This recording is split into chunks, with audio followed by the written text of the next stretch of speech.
Videos देखने के लिए सब्सक्राइब करें जनसत्ता.com, बेल आइकन दबाकर पाएं लेटेस्ट नोटिफिकेशंस।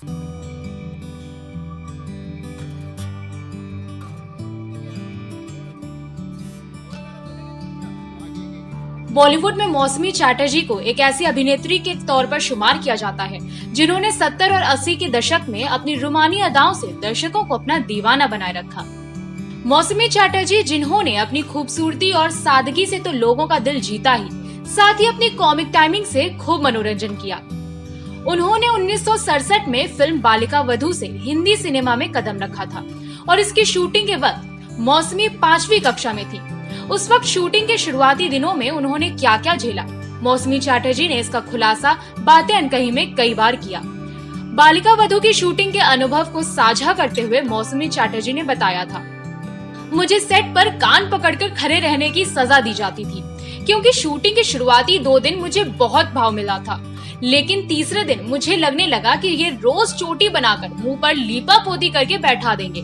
मुझे खेलने का टाइम नहीं मिलता था। मौसमी चैटर्जी ने इंटरव्यू में आगे बताया, मुझे सभी चीजों की याद आने लगी थी, इससे मैं सेट छोड़कर ही भाग जाती थी। उन दिनों थिएटर में एक शीशे वाला कमरा होता था। मेरे भाग जाने के कारण मुझे वहां लॉक करके रखते थे। शॉट के समय जो भी मुझे लेने आता था पहले उसकी पिटाई होती थी। असल में मैं बदमाशी बहुत किया करती थी। मौसमी चैटर्जी ने अपनी शरारतों के बारे में आगे कहा था, मुझे शूटिंग के लिए नथनी पहनाई जाती थी जो मैं उतार कर फेंक देती थी। मेरी इन हरकतों को देखकर निर्देशक ने भी कह दिया था कि 200 नथनी लेकर आओ, अगर ये फेंके तो तुम लगाते रहो। एक और इंटरव्यू में मौसमी चैटर्जी ने बताया था कि उन्होंने कभी भी अपने करियर को गंभीरता से नहीं लिया था, इसलिए मैं हमेशा ही फिल्म इंडस्ट्री के प्रति आभारी रहूंगी।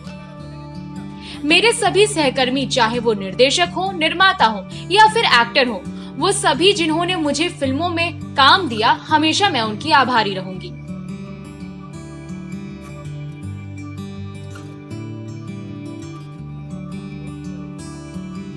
मौसमी के बारे में कहा जाता है कि वो शूटिंग में बिना ग्लिसरीन के ही रो लेती थी। बिना ग्लिसरीन के ही रो पड़ने के सवाल पर एक बार मौसमी ने बातचीत में कहा था, हाँ ये सच है, ये भी मेरे ऊपर वाले का एक वरदान है। जब किसी भी दृश्य में मुझे रोना होता है तो मैं सोचती थी कि ये मेरे साथ सच में हो रहा है और मैं रो पड़ती थी। मौसमी का नाम उन अभिनेत्रियों में शामिल है जिन्होंने राजनीति में भी दिलचस्पी दिखाई। उन्होंने साल 2004 में कांग्रेस ज्वाइन किया था और फिर साल 2019 में उन्होंने बीजेपी का हाथ थाम लिया। फिल्मों की बात करें तो वो आखिरी बार साल 2015 में फिल्म पीकू में नजर आई थी। इसमें वो दीपिका पादुकोण की मौसी के किरदार में नजर आई थी।